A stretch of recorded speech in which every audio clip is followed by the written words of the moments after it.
Is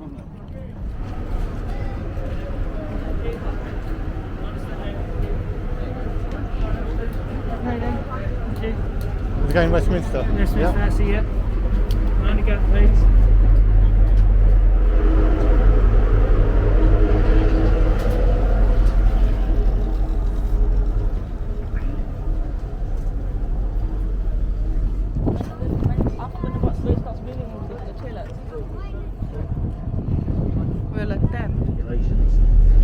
On the roof of the vessel there's inflatable life rafts, life rings are situated all around the vessel, and life jackets are beneath the seating in the saloon.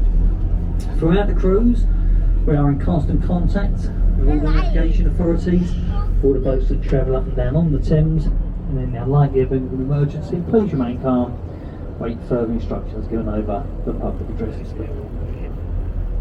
As the end of the safety information wasn't meant to have alarmed you, if it has alarmed you, there is a fully licensed bar downstairs in the saloon, and it will be open throughout the duration of the journey. Now, as we make our way upstream, folks, I know a lot of people have heard a commentary, but we're the second to last boat, and there's a big group of people doing a one-way trip. They've asked, can we point out a few places? So I will do so.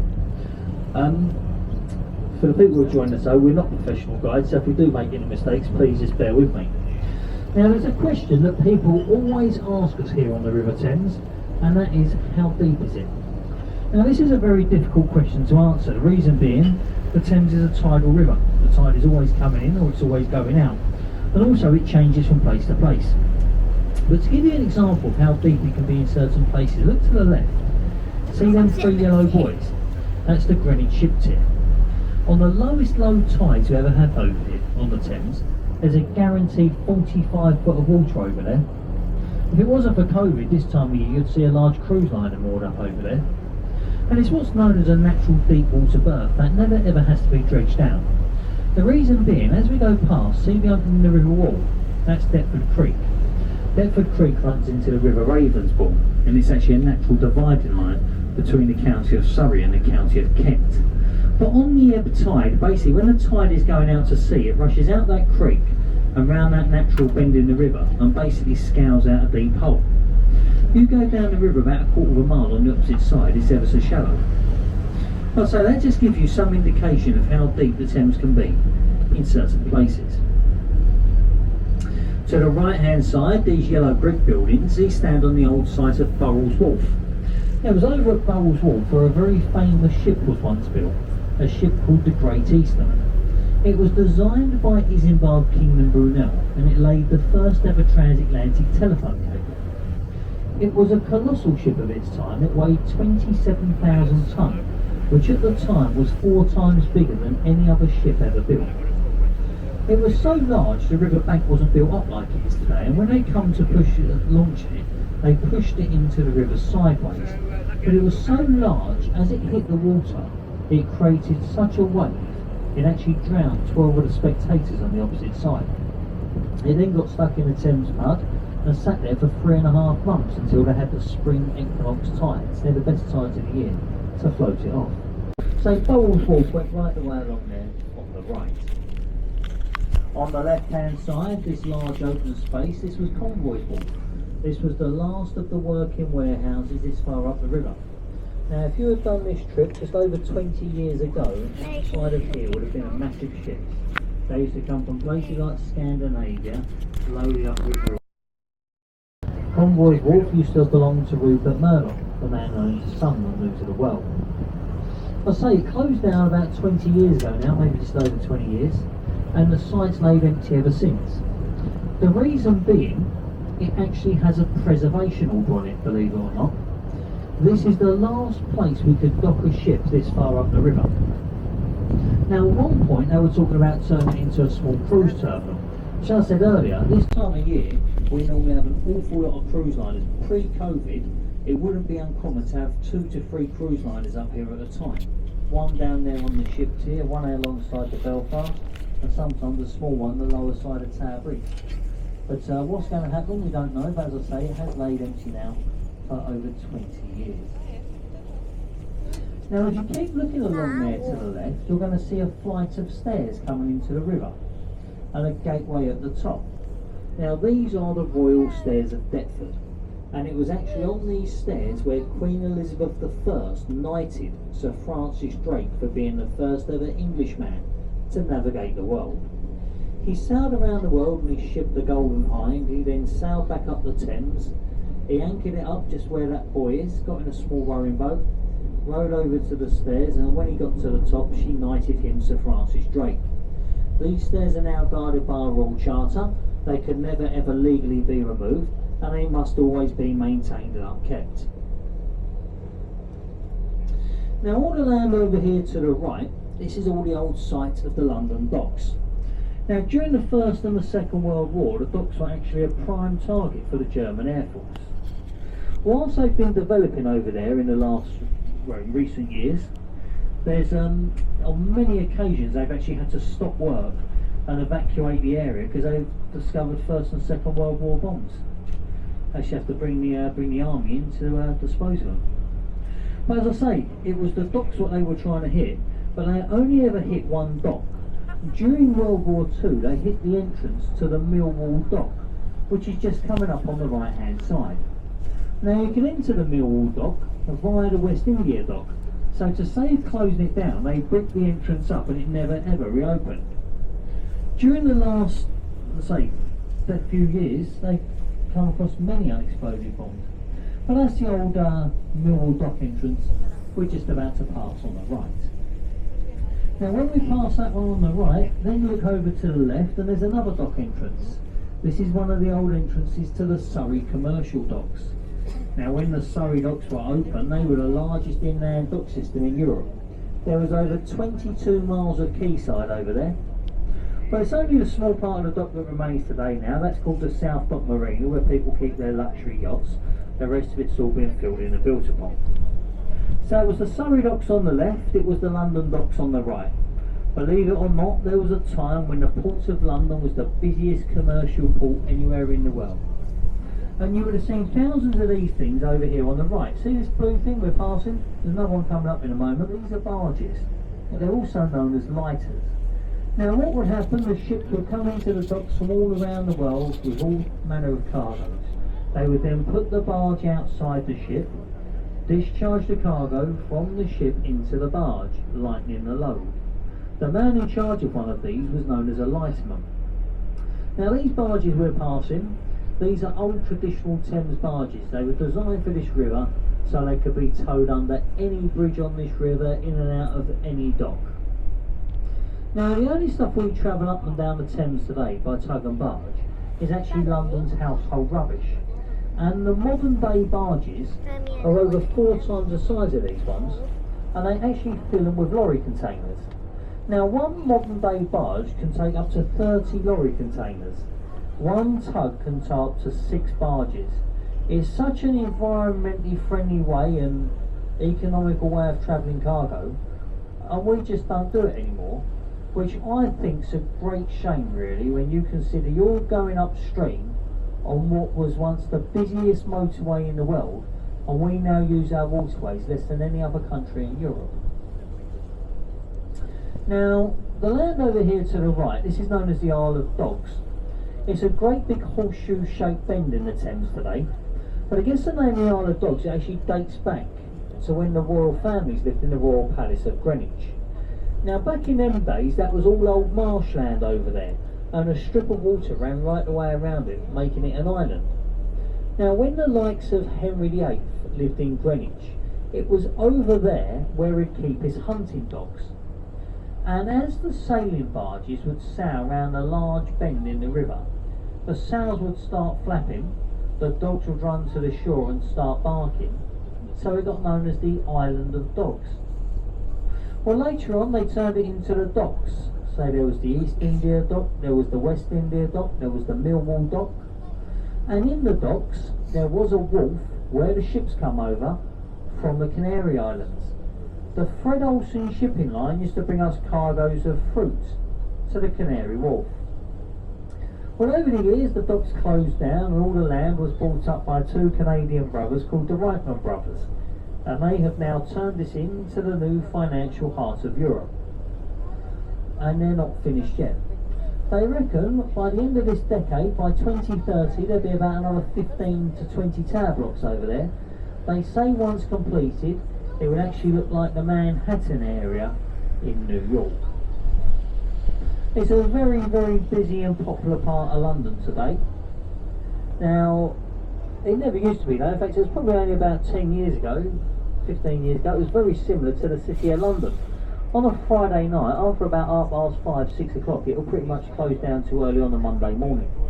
But over there now, there's tons of new hotels, there's a great big shopping centre, all the celebrity chefs have all got their restaurants over there. As I say, it's a very, very busy and popular part of London, 7 days a week. In fact, if you look to the right, see this large yellow block of apartments coming up? One of the penthouses was actually sold to the famous Hollywood actor called Robert De Niro a few years ago. I don't believe he's even been here. What a lot of people do, they buy these off plan, and then when they're built, they suddenly become a lot more money and they have them as an investment. But as we go past the large yellow block of apartments on the right, that's pretty much where the Isle of Dogs ends. And it then enters a part of land in East London known as Limehouse. Now if you go back through the history books and you research Limehouse, you will actually see that that was the original Chinatown in this country. Now if we talk about Chinatown today, people straight away say Soho, the West End of London. But this is where it all first began. Now when the first of the Chinese come to this country, they come over on the ships and into the docks. And that's where many of them settled. There still is a very big Chinese community in Limehouse today. In fact, has anyone ever read the old Sherlock Holmes books? Do you remember him chasing the evil Moriarty through the gambling dens and opium dens of Chinatown? Well, that's where he based it upon, the Chinatown in the East End of London.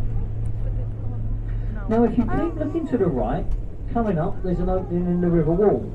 This is the entrance to the lime kiln dock. Now it's actually up the end of there where they had the lime kilns, basically where they made the bricks to rebuild London after the Great Fire of London of 1666. Charles II was on the phone at the time. After the Great Fire, he said London may no longer be built by timber, it must all be built by brick and stone. And that's where a lot of the brickwork come from, to rebuild the city. Now if you keep looking to the right, you'll see a group of houses, and one of them's got a great big yellow statue on the outside. This is the London home of the famous Shakespearean actor called Sir Ian McKellen, or Gandalf in Lord of the Rings. On the end, see the pub, the Grapes of Limehouse?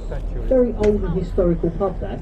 There's actually an attic there where Charles Dickens lived when he wrote one of his most famous novels, Our Mutual Friend. So Ian McKellen, one of his neighbours, bought that pub a few years ago, and when I asked him about it, he said, I'll be honest with you, I didn't particularly want it. He said, what happened, it's an old traditional pub, been in the same family for generations. He said, and it was up for sale and Wetherspoons wanted it. He said, now all chain pubs are exactly the same. He said, they've all got the same carpet, they've all got the same wallpaper, all the doors are painted the same. He said, and I wanted to keep it as a proper old traditional London pub. And I think that's great. Now, talking of pubs, the red one on the corner, that's one of Gordon Ramsay's gastro pubs, the Narrow in Limehouse. I found out the difference between a gastro pub and a normal pub only the other week. Does anyone know what it is? About another £5.50 a pint. And as we go past, the entrance says Limehouse Marina. That was always known as the Regent's Dock, or the Regent's Canal Dock. If you go to the back of the Regent's Dock, you can join the Regent's Canal. You join nearly 500 miles of canal system. Narrowboat, you can navigate up to places like Birmingham and Manchester.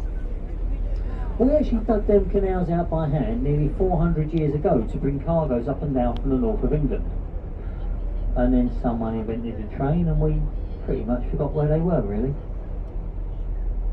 Now coming up on the left hand side there's a building with a red crane on the outside, and on the top it says Globe Wharf. Now you'll see many buildings with the word wharf on the top, and people quite regularly ask us, what does it mean?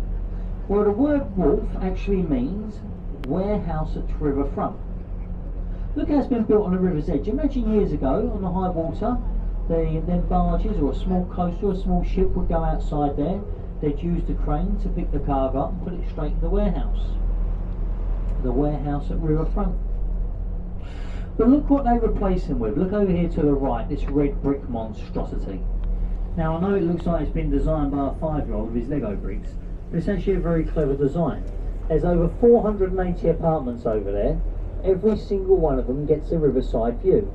Obviously, the more views of the river, the more valuable the property. It's actually been built on a part of land they call the Free Trade Wharf. Now, Free Trade Wharf gets its name from the days of the plague of 1665. When the plague was in London, no country would allow their ships up the Thames. All except for one, the Dutch. They said if it wasn't for the Dutch merchant navy, those who didn't die from the plague would have probably starved to death. So our government at the time granted all Dutch ships free trade. Didn't have to pay any in and out port taxes. It was all completely exempt. And they do also say that's where you get the old-fashioned saying from of Dutch courage. Now if you keep looking to the right-hand side, coming up in a moment there's a small white painted building. This is the Prospect of Whitby. This is the oldest registered pub on the banks of the River Thames. It dates back to 1520. It was built and opened in the reign of Henry VIII. Now an awful lot of history has gone on in that pub. It was known for the famous pirates who used to use it, but it was also known for the notorious press gangs. It's in a place called Shadwell, which used to be an old shanty town. And what would happen, the press gangs would hang around outside a pub like that, waiting for a young man to come out after having one too many. They would then cosh him over the back of the head. When he wakes up, when he comes round, he's aboard the ship, he's on his way out to sea, as he's just been press ganged into the Royal Navy. Nobody wanted to join the Royal Navy back then. Your life expectancy was no more than 2 years before dying of scurvy or something far worse. But if you keep looking to the right, Metropolitan Wharf, New Crane Wharf, look how they've been built on the river's edge. Imagine on the high water you can't really see the land. And that's how this part of London used to be. From Tower Bridge all the way down the river for over 5 miles, it was all old warehouses like this. You could be walking behind them and not even know you was near the river. But it was one or two little gaps. As we go past New Crane Wharf on the right, look between that and the new block of apartments. There's a small flight of stairs coming into the river. Now these were the old waterman stairs. And these were basically for the people who used to work out here, how they'd get to work. Someone would go over there in a rowing boat, pick them up off the stairs, and take them out to the tugs and barges. But if you keep looking to the right, you'll see how the face of the river's changed. See the new apartment blocks. They set them back ever so slightly. They never build them right on the river's edge, so people can have their own private views and little gardens in the front. Now, if you're ever lucky enough to be able to afford a riverside apartment, go for an old warehouse conversion. This building on the right, Gun Wharfs, well, that's been there for over 150 years. That has stood through 2 world wars, and it also survived the war of the property developer, which done more damage on the banks of the Thames than both the world wars put together. Basically, all old warehouses like this started getting demolished. The few that remain, they've made them listed buildings. So as long as the 4 walls and the roof stay the same. Now I'm no architect, but the walls of Gun Wharf are over 18 inches solid brickwork, and believe me, that's far better built than any of your modern day apartments. Now coming up on the right we have the police pier. The River Thames Police is actually the oldest uniformed police force in the world. It was founded back in the 15th century by the East India Shipping Company. There were such terrible problems on this river with piracy and smuggling. East India, they were very big and powerful at one time, so it basically started out as a private security firm to look after their ships while they were in port to save them being robbed. Later on other companies started paying the East India protection money to look after their ships, and 25 years later they founded the famous Bow Street Runners. Now if you was found guilty of piracy on the River Thames in the 15th, 16th and early 17th century, you were sentenced to a form of execution known as the Grace of Wapping. Now Wapping is the part of land over there in East London. Now as we go past this blue and white building, coming up you're going to see a small warehouse with 3 red balconies and the letter E in the middle. Now this is the execution dock. The grace of Wapping, you would have been taken to the beach at this state of tide, at low water. You would have been chained down to it and left there for 36 hours. 3 full tides would then pass over your head before you were pronounced well and truly dead. The man who started the form of execution was a man called Judge Jeffreys, and the last pirate to be executed back over there at Execution Dock, along with the rest of his crew, was Captain William Kidd, back in 1701. Well folks, if you look up the river in front of us now, we have the Tower Bridge. Now, before we get to Tower Bridge, we're going to call it our first stop, which is St Catherine's for the Tower of London. Now, for the people with the Tower of St Catherine's ticket, you have a few minutes till we get there, but once we do get there, folks, we are literally going to be straight in and straight out. So please do take this time to have a good look around you and ensure you know it. Before we get there though, look up the river in front of us on the left, dominating the skyline. We have the Shard. At the moment, the Shard is still the tallest tower block in Western Europe. It stands 1,016 feet tall. It comprises of many different things: a luxury 5-star hotel, private luxury apartments, a few different restaurants, and the top is a viewing gallery. In fact, it's just become the most expensive viewing gallery in the world. If you wish to go up there, they will now charge you £30. If you want a cheaper option, look to the right hand side of the bridge. See the building which gets wider at the top with different coloured glass on the front? That's the walkie-talkie. The top of that building is also a viewing gallery, and if you book that online in advance, you get 45 minutes up there completely free of charge. Not quite as high, but I say it is free. The problem with that is it does get booked months in advance. Well folks, for the people leaving us at Greenwich, I've got to get ready now to go and tie the boat up. So for the people getting ready to leave us at St Catherine's, as I say, please have a good look around. You don't leave anything behind. For the people getting off, I hope you've enjoyed your trip upstream on board the Sarpedon. I do hope you've enjoyed the few points and places of interest. As I pointed out at the beginning, and I'm sure you've all realised, we're not professional guides on these boats. But unfortunately, none of the Thames pleasure boats actually employ professional guides. All they do, when you buy your ticket, you get a little leaflet. In the leaflet is a map, and that's your guide. So as a crew, we feel that's a bit of a waste of time. So we try and have these little talks with you. Now, we don't get paid as guides, and obviously we don't make a charge for this. A lot of people probably haven't understood a word I've said. So all we do on here, we leave it up to you, the individual. If you've listened to the commentary, you've enjoyed it, and you'd like to show any appreciation for my efforts, you can do so. As you leave the boat, by the front door will be the old champagne bucket. And this is for any appreciation that you might like to show. We feel this is the fairest way. So for the people getting off, as I say, please take care when stepping from the boat to the pier, and I hope you have a lovely afternoon. For the people staying on, as soon as you leave and continue upstream, I will continue with the commentary. But one thing I'd like to thank each and every one of you for, and that's your very kind attention during the commentary so far. Thanks very much. Thank you.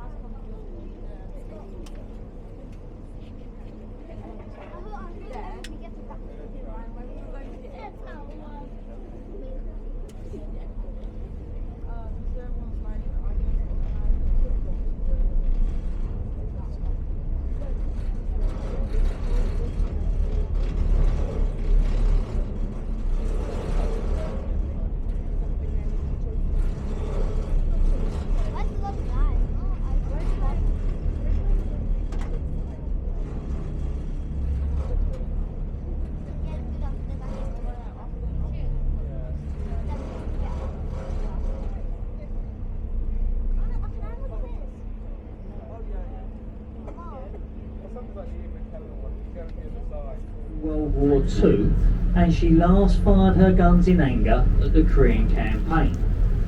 She was decommissioned from the Navy in the 1970s, brought here by the Imperial War Museum, where she's normally be open 7 days a week as a museum ship to the public.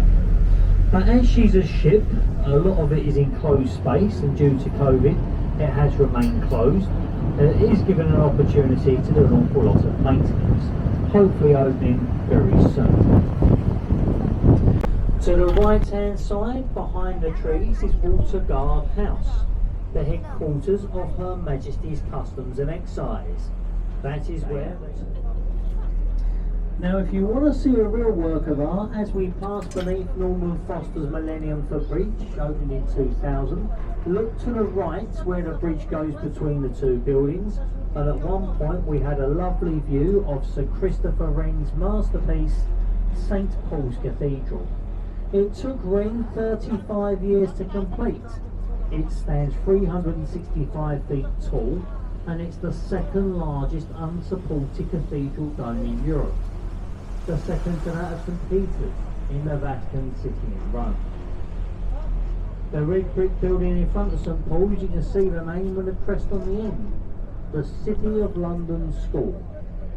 They tell us that many of the people being educated in that building will be running this country in a few years' time.